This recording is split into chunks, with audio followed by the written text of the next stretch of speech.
லீச்சோட medicinal value தான் பார்க்குறோம். So இந்த லீச் என்ன பண்ணும் அப்படின்னா, பிளட் கிளாட்டை பிரேக் பண்ணி பிளட் சர்க்குலேஷனை வந்து இன்க்ரீஸ் பண்ணக்கூடிய கெப்பாசிட்டி இருக்கும். அதேமாரி ஹார்ட் ரிலேட்டடான டிசீஸ்க்கு வந்து நிறைய மெடிசின்ஸ் ப்ரிப்பேர் பண்ணுறதுக்கு யூஸ் ஆகுது. இந்த லீச்சோட சலைவாலேருந்து எடுக்கக்கூடிய ஒரு கெமிக்கல் சப்ஸ்டன்ஸ் என்ன பண்ணுதுன்னா, நிறைய மெடிசின்ஸ் ப்ரிப்பேர் பண்ணுறதுக்கு யூஸ் ஆகுது. இதுதான் வந்து லீச்சோட தெரப்பி. லீச்சை வந்து தெரப்பியாக யூஸ் பண்ணி பிளட்டில் இருக்கக்கூடிய இம்ப்யூரிட்டிஸை வந்து க்யூர் பண்ணிகிட்ருக்காங்க. இப்போது ஃபாரின்லாம் நிறைய இந்த மாதிரி லீச் தெரப்பின்னு சொல்லி நிறைய பண்ணிகிட்ருக்காங்க.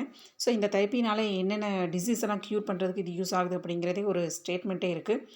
Hyper tension, varicose, haemorrhoid, skin problem, arthritis இந்த மாதிரி டிசீஸ் எல்லாம் க்யூர் பண்ணுறதுக்கு லீச் தெரப்பி யூஸ் பண்ணுறாங்க.